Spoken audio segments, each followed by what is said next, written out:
a exponer el ingeniero Juan Carlos Dextre. El tema es importancia de la seguridad vial. El ingeniero Dextre es ingeniero civil por la Universidad Católica del Perú, con maestría en transportes por la Universidad de Londres y estudios doctorales en la Universidad Autónoma de Barcelona. Es profesor principal del Departamento Académico de Ingeniería de la Católica, donde también fue jefe del departamento entre el 2014 y 2018. Miembro de la Cátedra Latinoamericana del Instituto Ciudades en Movimiento y presidente del Comité de Movilidad y Urbanismo de la Fundación Transitemos. Ha sido director de ProTransporte y consultor en más de 100 proyectos urbanos y de transporte. Autor y coautor de más de 10 libros sobre movilidad sostenible y seguridad vial. Ha ofrecido conferencias en América Latina y Europa. Ingeniero Dextre, adelante, por favor. Muy buenos días con todos. Primero quiero agradecer al ingeniero Lazarte por la invitación. Me invitó hace unos meses al Convitran descentralizado en Ica y ahora a este en la región nororiental, ¿no? Voy a hablar de seguridad vial y va un poco a hacer, digamos, match con la presentación anterior. Hay países donde la preocupación por salvar la vida de los animales que cruzan las carreteras impulsan, por ejemplo, construcción de pasos de este tipo. Pueden ser por arriba o pueden ser por abajo, ¿no? Si la vida de los animales justifica modificar la infraestructura, la pregunta es por qué todavía tenemos ciudades donde muere la gente porque no puede cruzar, o carreteras que pasan por pueblos que se llaman travesías, donde también muere la gente atropellada, digamos, ¿no? O permitir choques frontales a alta velocidad, o caídas de buses, autos, camiones a abismos, ¿no? O impactos contra elementos rígidos ubicados al borde de la vía, ¿no?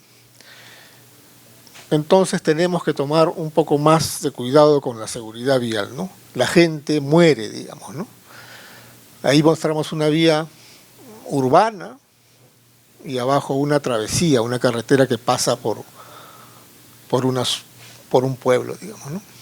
Entonces la seguridad vial no es solo parte de la sostenibilidad, sino su núcleo humano. Proteger la vida debe ser el punto de partida del diseño urbano y del sistema de movilidad de nuestras carreteras, digamos, ¿no? Sin seguridad vial no se puede hablar de sostenibilidad. O sea, nada es sostenible si la gente muere. Cada vida perdida en la vía es una historia que no llegó a escribirse, un abrazo que no se dio, una cena que nunca ocurrió. Y porque nadie debería perder a un ser querido por algo que se pudo evitar, esa es la importancia que tiene la seguridad vial que hoy día nos convoca, ¿no? Además, es una pandemia silenciosa.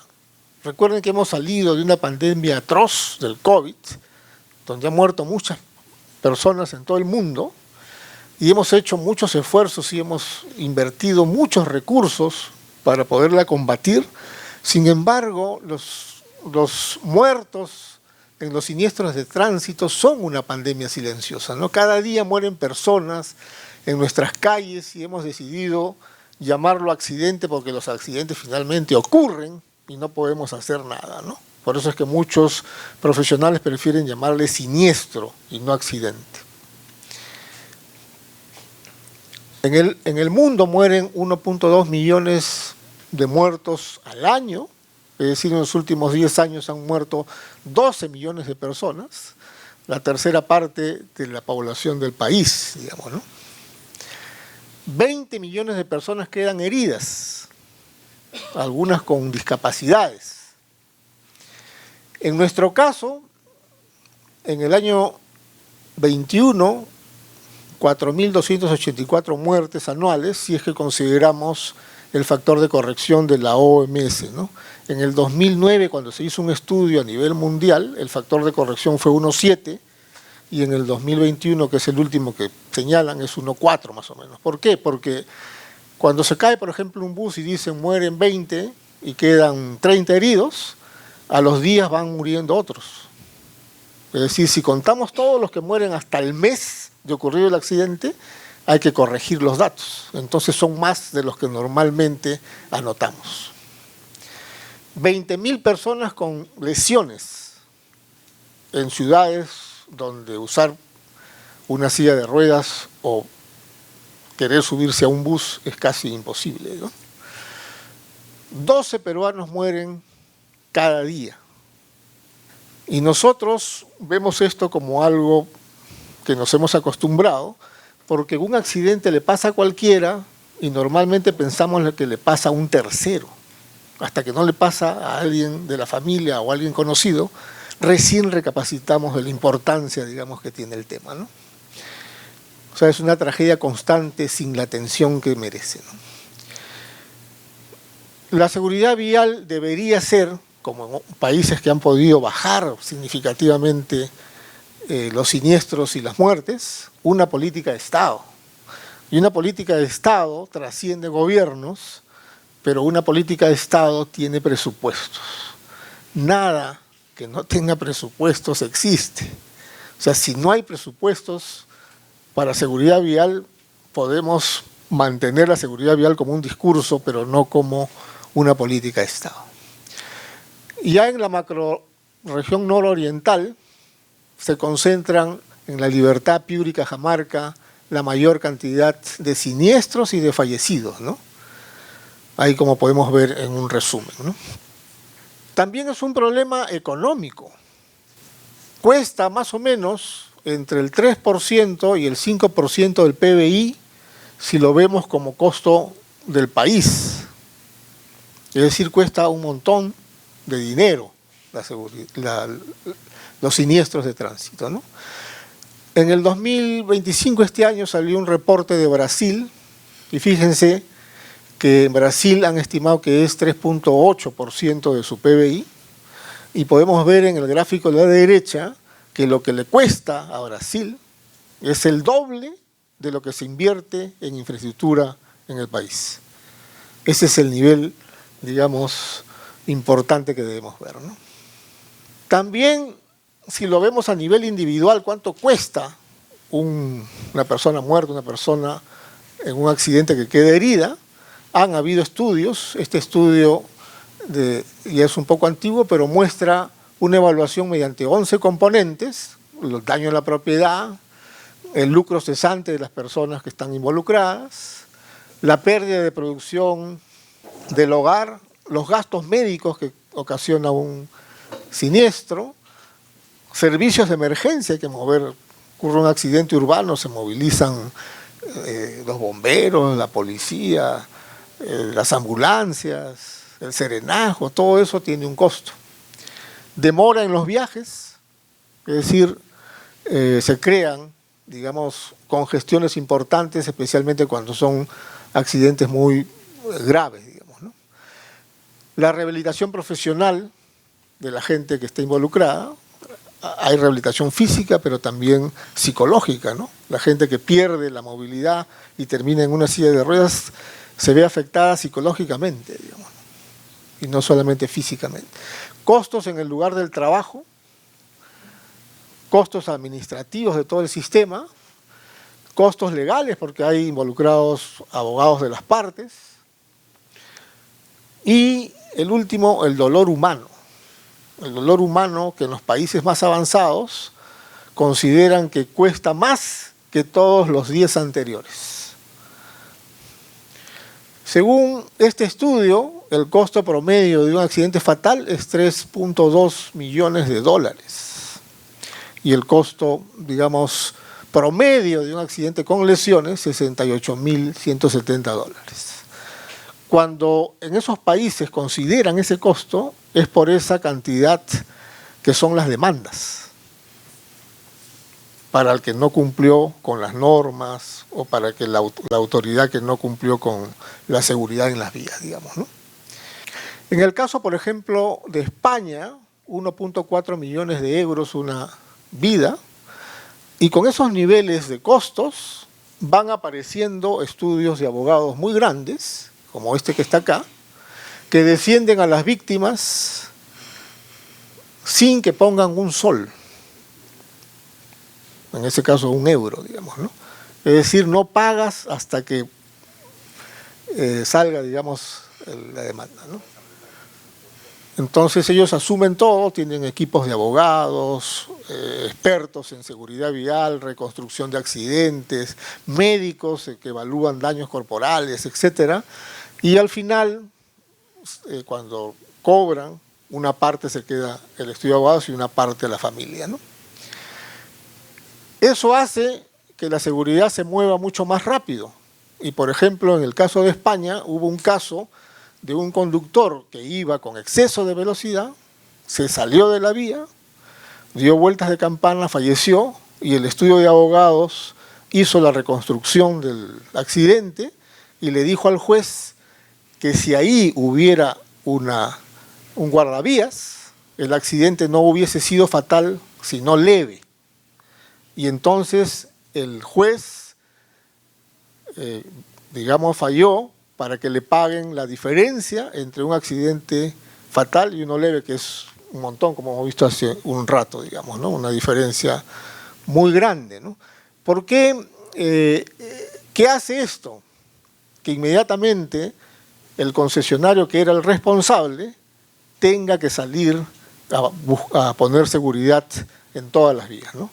Es decir, se acepta inclusive que el conductor haya excedido la velocidad y tenga un accidente. Lo que no se acepta es que producto de ese accidente muera. Y ahí aparece el concepto de lo que se llaman vías perdonadoras o vías indulgentes. Entonces, cuando el valor de la vida es alto, la seguridad vial deja de verse como un gasto y se reconoce como una inversión. Ese es nuestro gran problema. Nosotros todavía vemos a la seguridad vial como un gasto y no lo vemos como una inversión. Ahí vemos la vía que tiene guardavías a ambos lados para que los vehículos no se vayan a chocar con los, digamos, postes que tienen los pórticos, esos, ¿no? Además de eso, detrás de cada cifra, detrás de cada número de siniestros, de fallecidos y de heridos, hay un rostro humano del problema. Por ejemplo, en este caso de Caracas, Mariela Guillén de Maracaibo sufrió un accidente y quedó paralítica. Cuando me vi destruida, mis ilusiones rotas, sin novio, sin trabajo, sin universidad, en una silla de ruedas, sin poder hablar, intenté suicidarme. Ese es el gran efecto psicológico que afecta a las personas que pierden la movilidad. Es una tragedia que le afecta a esta persona y a toda su familia y círculo de amigos. Siempre que ocurre un siniestro, nosotros pensamos que le ocurre a un tercero.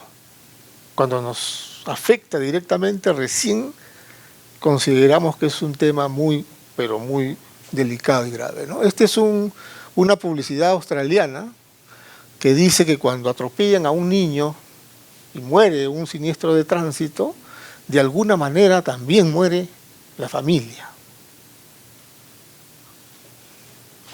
Se destruye una familia.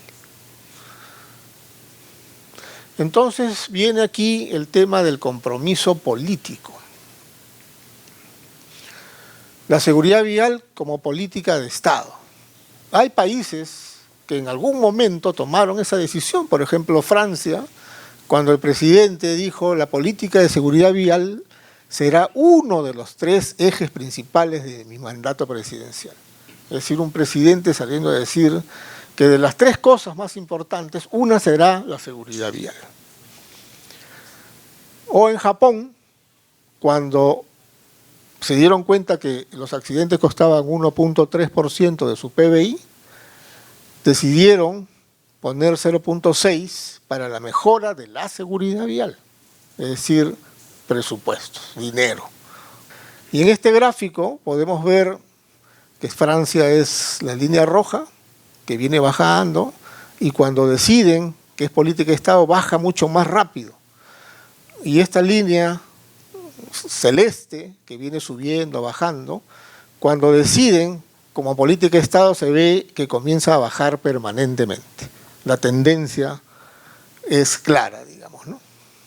Este otro gráfico muestra cómo España, en el 2003, tenía 10 puntos, digamos, en este estudio de FITSA, y España del 2007 pasó a 25 puntos. ¿Por qué pasó a 25 puntos? Porque mejoró su compromiso político, donde tenía 0 y pasó a tener 3.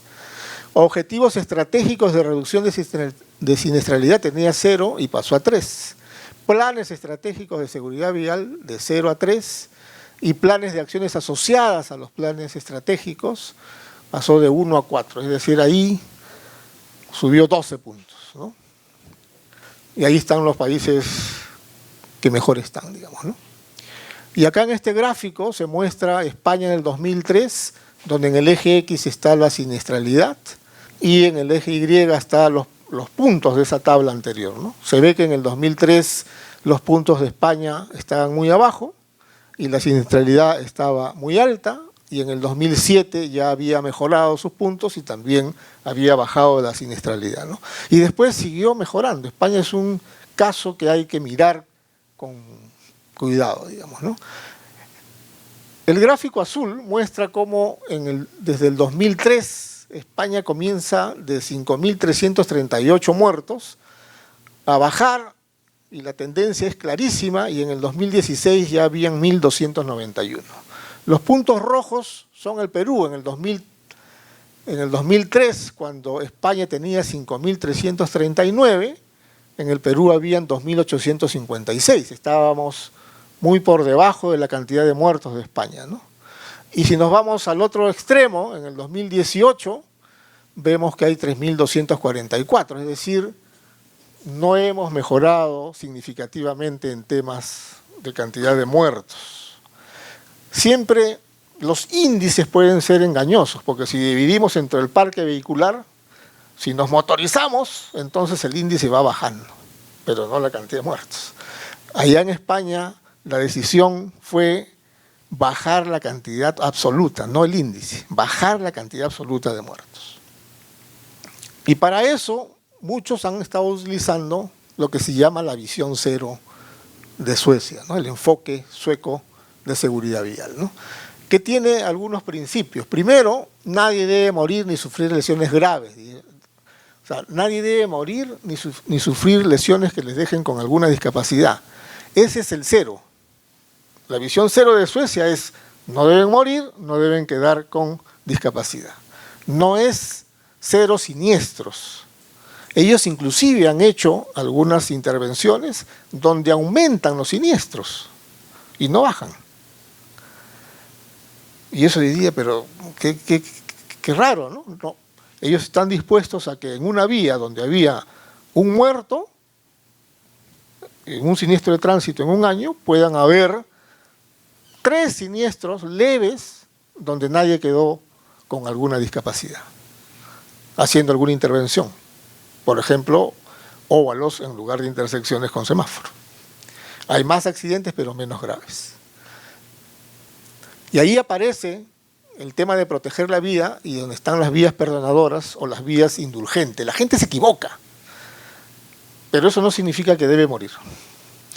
Responsabilidad compartida, es decir, la seguridad vial no es responsabilidad exclusiva del usuario. Nosotros siempre tratamos de decir quién tuvo la culpa del accidente, ¿no? También recae en quienes diseñan el sistema, en los fabricantes de los vehículos, en los que mantienen la vía, etc. Y hay un cambio de paradigma. La visión cero considera inaceptable que las muertes sean el precio del transporte. O sea, no podemos aceptar que la gente muere porque, bueno, necesitamos movernos, digamos, ¿no?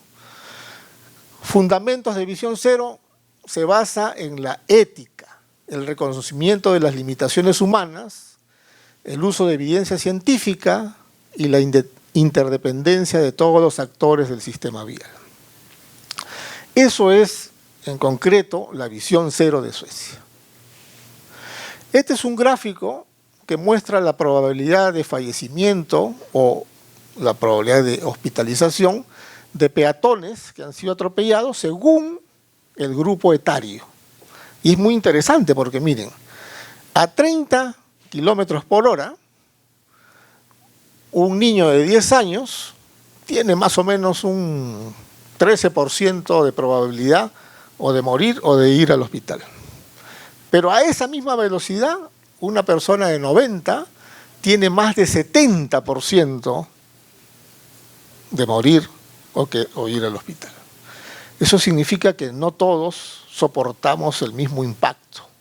Y ahí aparece el control de velocidades, ¿no?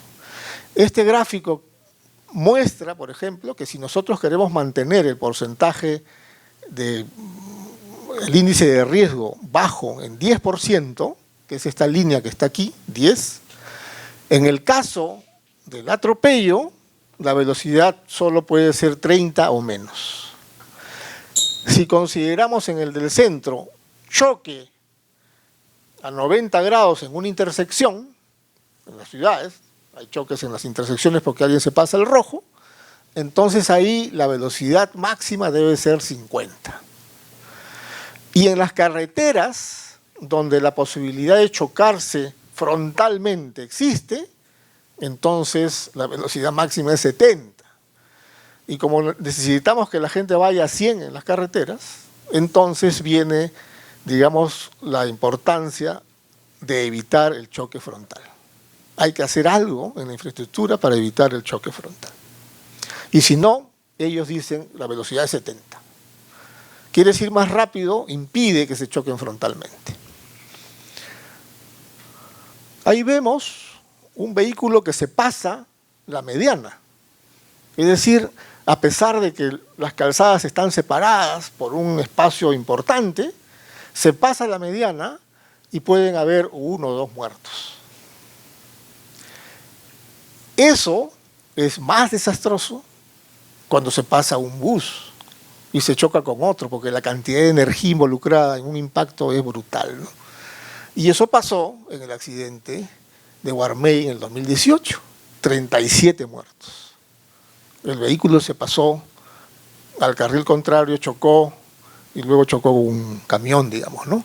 Entonces, por más que tengamos, digamos, la separación entre las calzadas, es importante mirar el tema de la seguridad vial más allá de lo que indican las normas. En seguridad vial hay 3 tipos de seguridad. Una es la seguridad nominal, es decir, tienes que cumplir con las normas.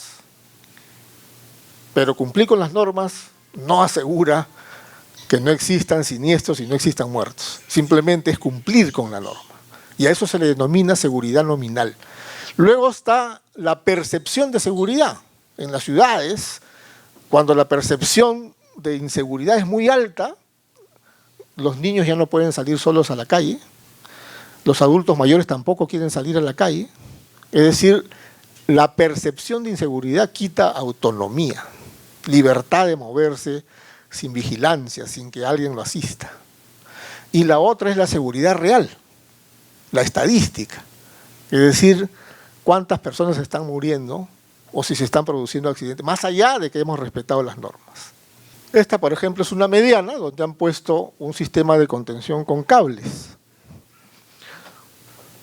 Como pueden ver, el cable contiene, disipa energía y evita que se pase al carril contrario.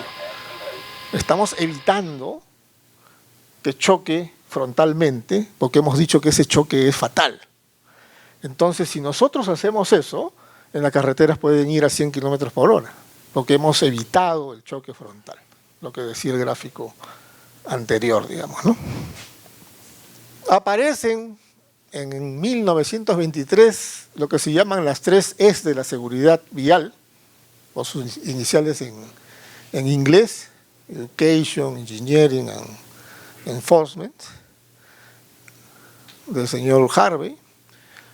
En la educación, formar a peatones, ciclistas, conductores sobre comportamientos seguros. En ingeniería, diseñar infraestructuras y vehículos más seguros. Y en fiscalización, garantizar el cumplimiento de las normas mediante sanciones y controles, digamos, ¿no? Hay que evitar la impunidad. La impunidad es la madre de todos los vicios, ¿no? Si la gente se pasa el rojo en una calle y no pasa nada, se lo va a pasar siempre y hasta que ocurra un siniestro, ¿no? También aparece en algún momento la matriz de Haddon, que es un aporte de William Haddon Jr., que estudió 2 carreras. Es ingeniero por el MIT y doctor por Harvard. 2 universidades top. Y lleva principios, porque primero trabajó en el tema de salud, llevó principios de salud al tema de seguridad porque le encargaron la seguridad de la infraestructura, ¿no? Y saca lo que se conoce hasta ahora como la matriz de Haddon, ¿no? La matriz de Haddon es una matriz de 9 celdas, donde hay fases antes, qué hacer antes de un siniestro, qué hacer durante y qué hacer después, con el ser humano, los vehículos y equipos y el entorno. Entonces, cada una de estas celdas puede hacer que nosotros podamos intervenir. Por ejemplo, en el caso del ser humano antes, hay que darle información, hay que formar actitudes, hay que aplicar la reglamentación para que la gente cumpla con las normas, ¿no? En el caso del entorno, el diseño y trazado de la vía pública debe ser seguro, limitaciones de la velocidad y algunas vías peatonales, ¿no? Y así hay intervenciones durante y también después, ¿no? Es una matriz conocida, ¿no? Las vamos a usar estas 2 para ver algunos ejemplos reales. Entonces, para los casos reales, el objetivo es analizar estas situaciones en carreteras y zonas urbanas y vamos a aplicar o las 3 Cs o la matriz de Haddon para hacer, digamos, unas recomendaciones, ¿no? Entonces se presenta un escenario donde convergen factores humanos, vehiculares y de infraestructura y se busca comprender qué falló en el sistema, reflexionar sobre cómo pudo prevenirse, proponer medidas correctivas y preventivas, y los casos a analizar son un uso inadecuado de bermas, una falta de barreras de contención, accesos inseguros a vías rápidas, y uno último, que es cómo construir, digamos, una historia a través de los datos de accidentes para una intervención en un eje. Caso 1. Uso inadecuado de una berma. Tragedia en la autopista que pudo evitarse. Un conductor intenta adelantar a un camión por la derecha, utilizando la berma, algo que ocurre mucho en nuestras carreteras a veces, ¿no? Se encuentra con un vehículo averiado, detenido en la berma, pero que no lo puede ver a tiempo por falta de visibilidad. El conductor del vehículo averiado había colocado el triángulo de advertencia muy cerca de su vehículo, una distancia insuficiente. En una carretera normalmente es 100 kilómetros por hora, hay que ponerlo más lejos, digamos, ¿no? El conductor que adelantaba, no logra frenar a tiempo y atropella a los que estaban, digamos, afuera del vehículo averiado, ¿no? Y evidentemente causa mucho dolor, como hemos visto, a sus familias, a sus amigos. Es una tragedia, digamos, ¿no? Vidas truncadas.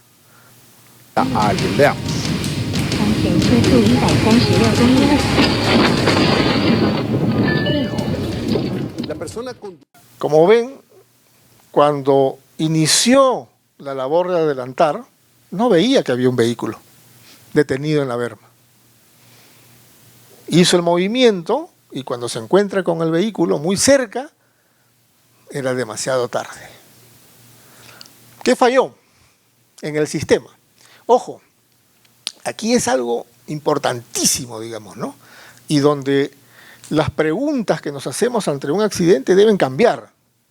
Hay una labor de la policía y digamos el ministerio o la justicia, digamos que tiene que ver quién fue el infractor para poder dar cuentas a la sociedad sobre lo que ha cometido, pero para los que administran el sistema de seguridad vial, la pregunta no es esa.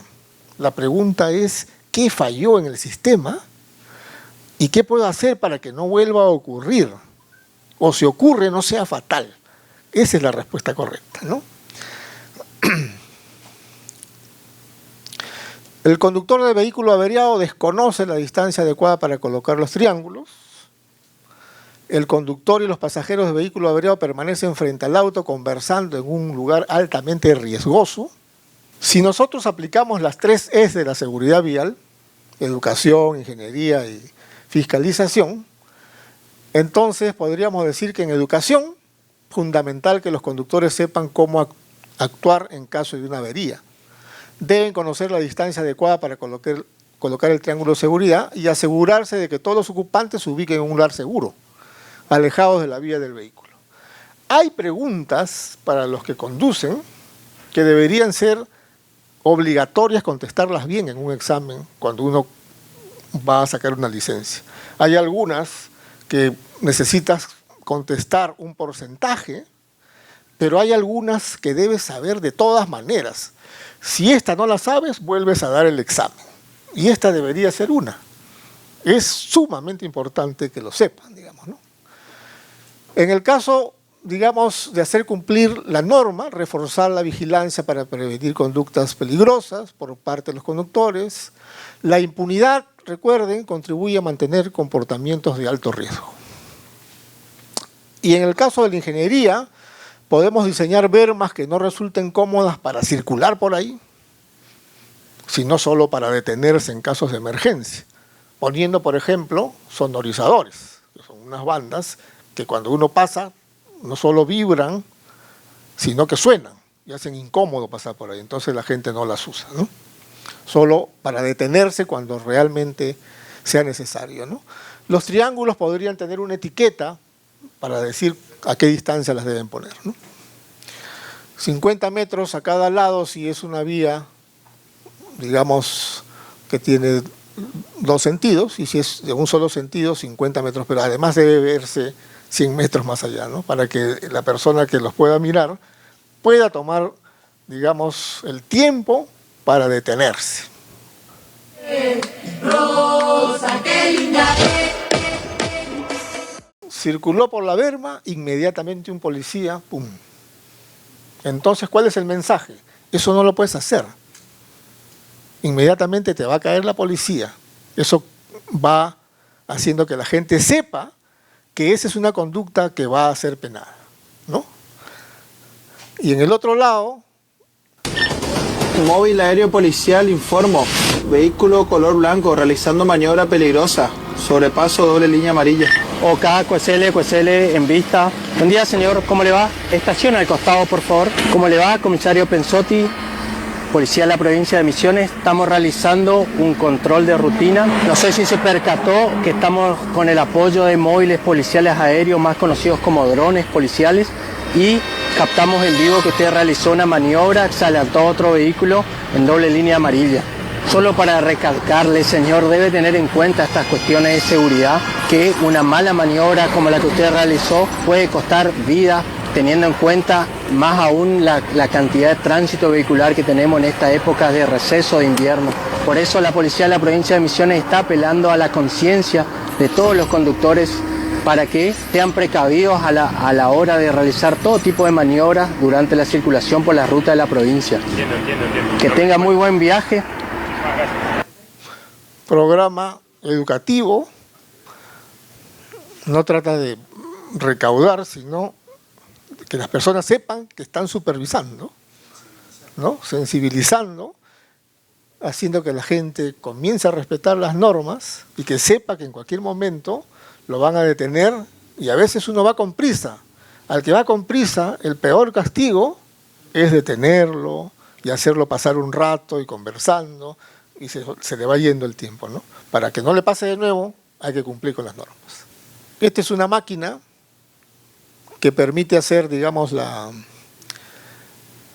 los sonorizadores para que sea incómodo pasar por ahí, pero que sí permita detenerse a un vehículo averiado. Caso 2, cuando el borde de la vía se convierte en una trampa mortal. Todos los años, sin excepción, nosotros vamos a ver estas noticias. 51 personas mueren al caer autobús por barranco en Lima. En Piura, 15 fallecidos, 27 heridos. En Cajamarca, 27 muertos. Vehículos que van cayendo. Y cuando pasa esto, son accidentes muy mediáticos porque mucha gente muere. Hay titulares, hay imágenes, hay opiniones de expertos y casi siempre todo está concentrado en buscar quién fue el que tuvo la culpa. Si es que el conductor tenía la licencia correcta, si el conductor había descansado, si había en el bus el chofer de reemplazo, si tenía el vehículo la revisión técnica, todo eso es para buscar quién es el culpable. Y está bien. El tema es que ese no es el problema de fondo. Cuando nosotros decimos que hay que perdonar la vida, que la vida tiene que ser indulgente, por más que alguien tenga la culpa, la gente no puede seguir muriendo. Por ahora nosotros nos quedamos ahí, ¿no? Buscamos al culpable y ya está. Pero la vía no perdona errores. Pregunta clave, ¿cómo evitamos que se repita? Por lo menos que no tenga las mismas consecuencias, porque los siniestros de tránsito y la gente siempre se equivoca. Y la Visión Cero de Suecia dice, tenemos que mirar la seguridad vial sabiendo que la gente se equivoca. Pero no porque se equivoca tiene que morir. Entonces el diseño seguro salva vidas. Y aquí, por ejemplo, las barreras de contención son las que marcan la diferencia, ¿no? Hay que corregir el sistema, dice la Visión Cero, y no solo culpar a las personas. Usamos nuevamente las 3 Cs. Educación. Hay que sensibilizar evidentemente a los conductores, mostrando las consecuencias reales de los siniestros. Capacitar a los periodistas para que se enfoquen en sus preguntas más en por qué falló el sistema y no quién fue el culpable. Siempre hay que preguntarnos por qué falló el sistema y qué podemos hacer para corregirlo. Hacer que se cumplan las normas. Reforzar los controles para asegurar que los buses cuenten con choferes de relevo, pasen revisiones técnicas, respeten los horarios, los límites. Eso también es necesario, digamos, ¿no? Pero desde el punto de vista de la ingeniería, que es la tarea que nos toca, digamos, a los que vemos seguridad vial, hay que instalar barreras que impidan que los vehículos vayan a caer por el borde de la vía. El accidente puede ocurrir, pero no tiene por qué ser fatal o tener esas consecuencias, ¿no? Cuando no hay barreras, los vehículos pueden caer por el borde.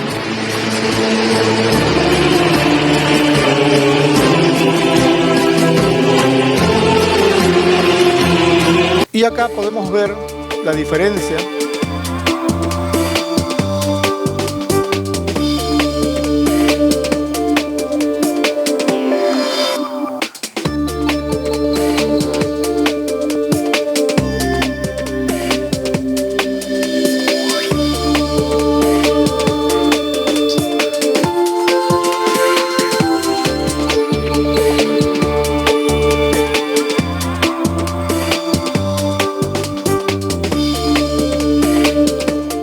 Imagínense que el conductor se quedó dormido, va a tener un siniestro.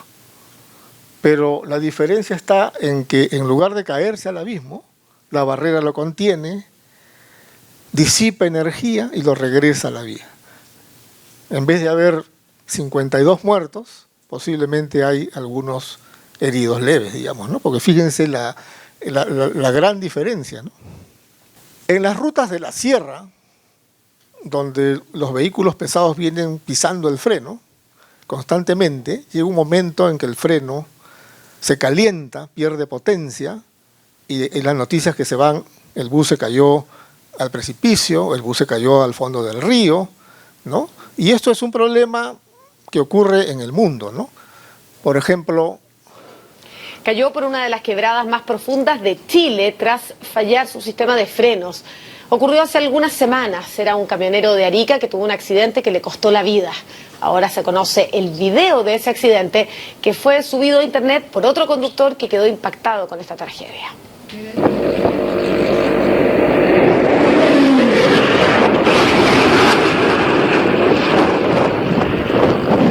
El sonido es escalofriante y la imagen impactante. El camión en caída libre por la inmensa cuesta de Camarones. Es un camión, puede ser un bus, etcétera, ¿no? Este bus se queda sin frenos y el conductor intenta como sea detenerlo. Lamentablemente en esta curva tuvo que chocar a este camión. El bus continúa hasta que por fin llega a una de las rampas de arena que están diseñadas para este tipo de emergencias. Esas son rampas de frenado. El material granular, que va creciendo desde 1 centímetro hasta 1 metro a veces, dependiendo de la velocidad, va deteniendo solo por fricción al vehículo, que puede ser un camión, un bus, cuando entra a la rampa, ¿no? Porque ya perdió los frenos. Y esa es la diferencia entre el accidente fatal o detenerse casi sin tener consecuencias, digamos, ¿no? Entonces la barrera debe contener, disipar energía, redireccionar el vehículo, y el terminal debe ser homologado. El terminal es donde, digamos, termina y ya no hay más, no continúa, digamos, la barrera, ¿no? Acá vemos una carretera que está por encima de este pueblo.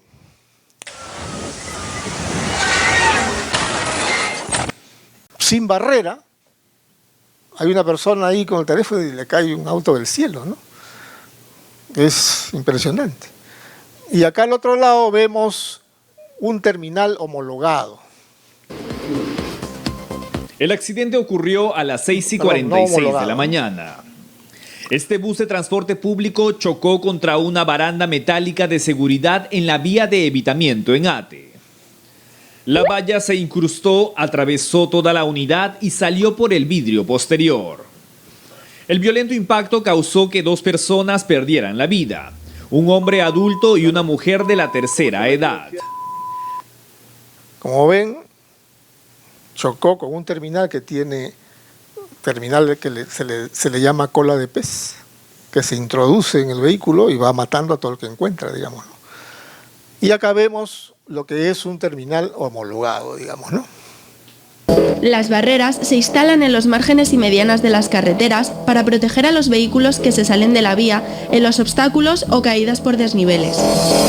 Actualmente, las salidas de vía representan el tipo de accidente de tráfico más frecuente y causan el 40% de los muertos en carretera. Si las barreras son el cinturón de seguridad de nuestras carreteras, sus terminales son el clic final. Hoy en día, las terminaciones de barrera más comunes son en abatimiento, como esta que tenemos aquí, que puede provocar un efecto rampa en el vehículo que impacte con ella, o las conocidas como colas de pez, que pueden atravesar aquello que choque contra ellas. Por ello, continuamente se están investigando nuevas formas de desarrollar terminales que absorban el impacto. El diseño de los terminales de barrera ha sufrido una evolución constante. De las terminaciones bruscas del pasado, hoy prohibidas, se cambió en los años 90 a aquellas que se enterraban en el suelo para evitar el impacto. No era una solución perfecta, pero sí mejor. Los actuales terminales con absorción de energía representan una nueva evolución. Este tipo de terminal se diferencia de los anteriores, que es un terminal seguro. Es decir, está concebido para comportarse de forma segura ante un impacto frontal o lateral.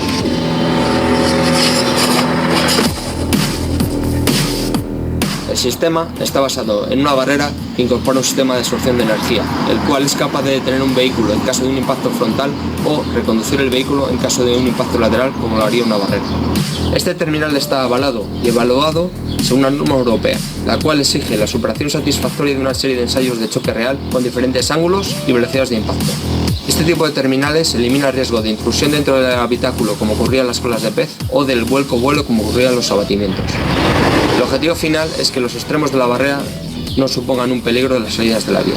Tras las pruebas, queda demostrado que estos terminales pueden añadir seguridad a las barreras.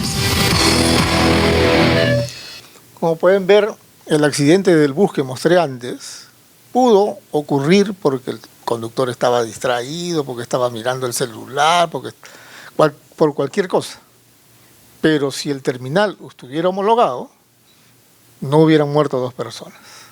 Es decir, a pesar del error humano, tenemos que salvar vidas. Caso 3. Accesos inseguros a vías rápidas.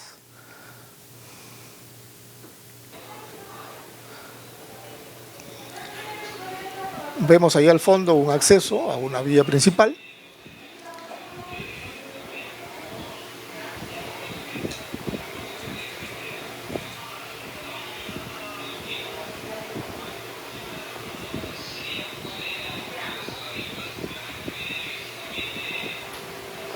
Ahí viene un bus entrando.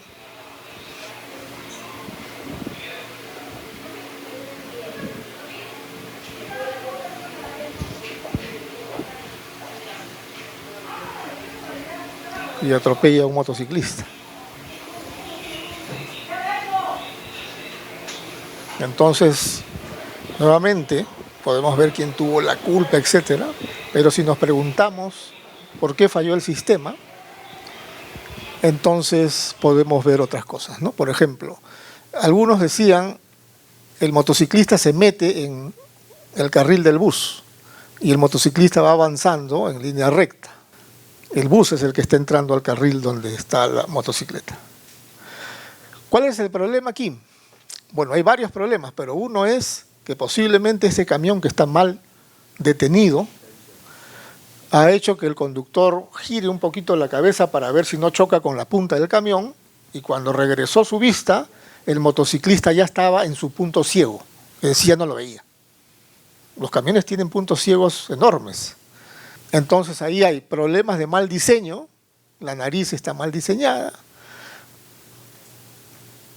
problema de estacionamiento, punto ciego del bus, ¿no? La vía de acceso tiene 2 carriles.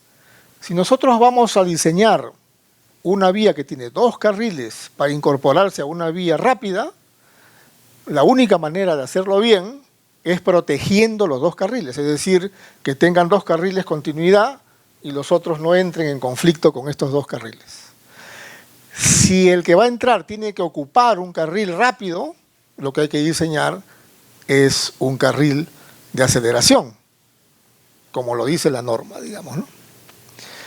No existe carril de aceleración diseñado, no hay transición visual ni señalización clara que indique la incorporación, la nariz o cuña, que debería impedir cambios de carril en zona crítica, está mal diseñada, el camión está detenido y distrae al que se incorpora, las fallas aumentan el riesgo de colisión lateral y dificultan una integración segura y fluida. Es decir, muchos problemas en un solo siniestro, ¿no? Todo eso escapa a quien tuvo la culpa. Estamos tratando de ver por qué el sistema falló, ¿no? Entonces aquí vemos, por ejemplo, una incorporación donde está la señal de cede el paso, donde está el carril de aceleración, donde la cuña está bien diseñada y bien clara. Es decir, todo está bien hecho. Es en otro país, bueno, en nuestro caso, el manual dice que hay que poner ceda al paso y dice cuáles son las dimensiones para un carril de aceleración. Es decir, no es algo extraño para nosotros, hay que hacerlo nada más bien, digamos, ¿no?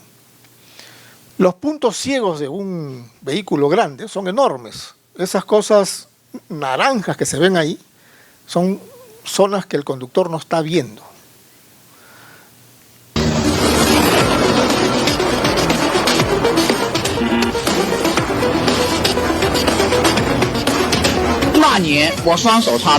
Felizmente reaccionó y salió, ¿no? Si no hubiese sido aplastado, estaba en el punto ciego del vehículo, ¿no?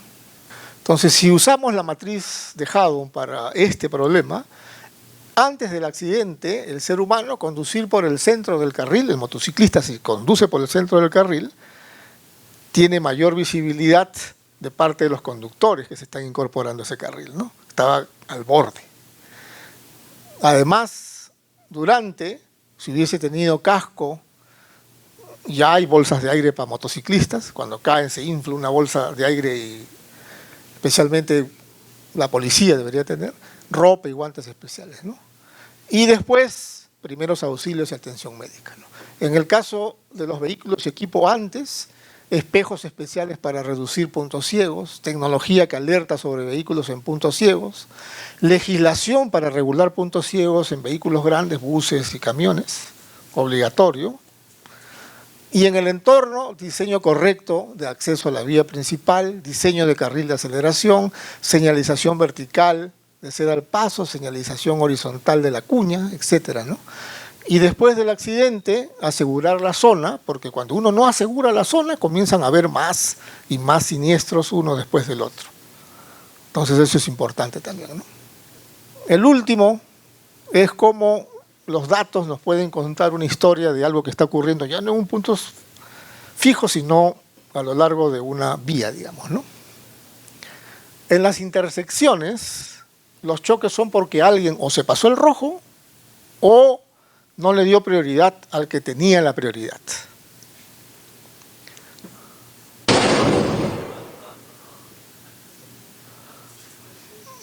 Esos choques ocurren permanentemente. Este no fue tan grave, pero pudo haber sido más grave.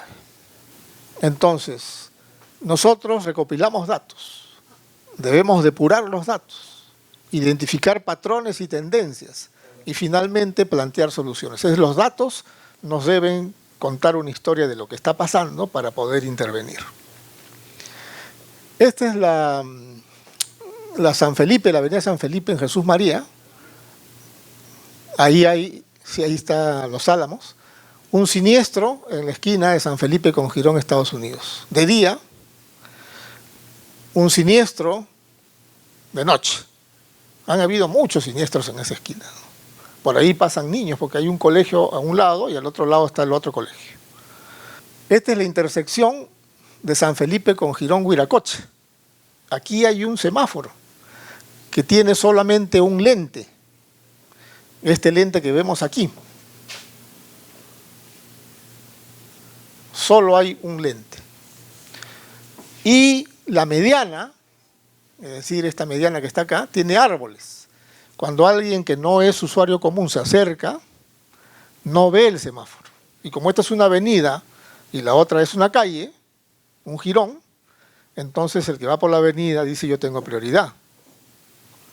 Pero el semáforo estaba en rojo y se pasa el rojo por no ver el semáforo y colisionan. Han habido muchos accidentes ahí también, ¿no?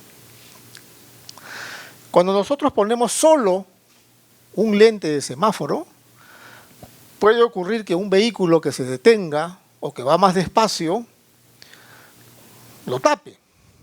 Y si esta es una vía principal y la otra es una que accede a una T, a una intersección en T, el que viene por acá y no ve el semáforo dice yo tengo prioridad. Y luego pasa y se choca. ¿Qué podemos hacer ahí? Poner un repetidor. Este no se ve este. Entonces, solo con una medida simple podemos evitar que la gente, al no ver el rojo del semáforo, no se detenga. Y aquí vemos que después de muchos accidentes se puso finalmente la luz adicional. Y desde ese momento ya no han habido accidentes ahí, ¿no? ¿Por qué la gente se confunde? Porque por acá está el óvalo de la Brasil, luego viene Garzón, hay semáforo. Luego viene un pasaje Santiago, no hay semáforo. Luego viene Arnaldo Márquez, no hay semáforo. Girón Caracas, no hay semáforo. Girón Estados Unidos, no hay semáforo. Nicaragua, no hay semáforo.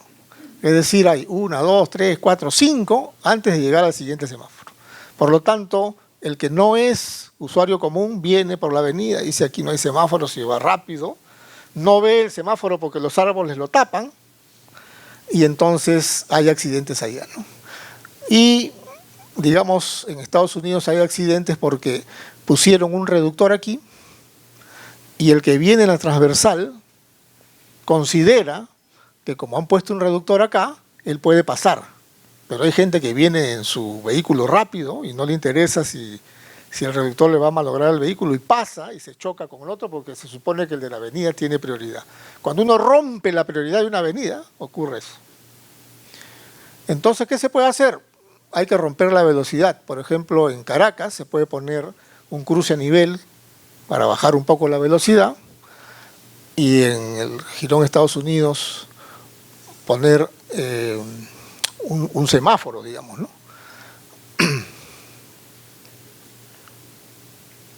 Aquí ponemos un semáforo y entonces ya en todo el tramo se hace más lento, digamos, ¿no? Entonces recuerden, para nosotros los ingenieros que estamos en seguridad vial, no es solo rediseñar calles o mejorar carreteras, porque cada mejora vial no es solo una obra técnica, es una decisión ética, una muestra de liderazgo y una oportunidad para que alguien más vuelva a casa, ¿no? Rediseñamos, como se dice, futuro, ¿no? Muchas gracias.